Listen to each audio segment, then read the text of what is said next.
but you recognize it as something that some people here would relate to.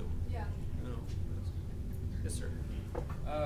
Based on the questions that are being asked, and seems like a persistent desire to take a position for or against the book that you've written and come to talk to us about, and the discomfort that people seem to have with what at least seems to be in some way a documented piece of history, do you have any characterizations of our generation that you'd like to make? Because I'm interested.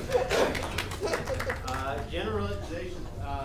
You keep your music up way too loud. I've had a lot of you thrown out of movie theaters for talking there around me. I wish you got a lot of gadgets that I really wish I had.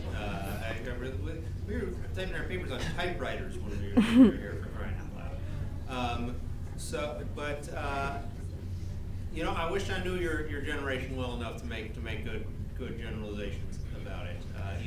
You see, as I say, you seem much more sensible than my generation. It seems like it seems like Aggressively sensible, even. I feel like people. You tell me if you're wrong. The idea of like going to college and just having like absolutely no clue of like what you're going to do with your life or how or where, not even thinking about it. I feel like there's fewer people. That was I would dare to say almost the norm in my day. Not just at Hampshire, but all over. I think people still do that, but they just at every given moment they aggressively declare that is their purpose, the purpose of their life. It was just assumed that you had no clue what you were going to do with your life in my day. So I feel like you guys started out much more kind of organized and sort of aware of where life was taking you. Lots of people change their minds, though. They do, but at least you have a mind to change. Christopher.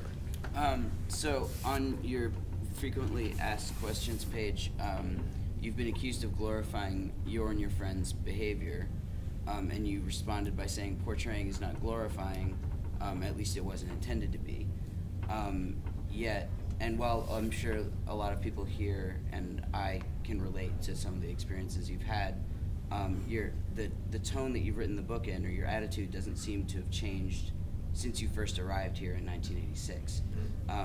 So meaning when you look back, you don't, I mean right now you're being self-effacing, but throughout you sort of have victimized yourself, and now you're talking about, it's a generational thing, or it's, you were a part of a time, but ultimately it's about the school. So I'm wondering, it's, you don't really put down your apathy. It seems like you still sort of hold these people that had momentum or were earnest about things. It seems like you still sort of hold them in disdain. That's a good, hard question, Christopher. I will say my life has changed and things have changed.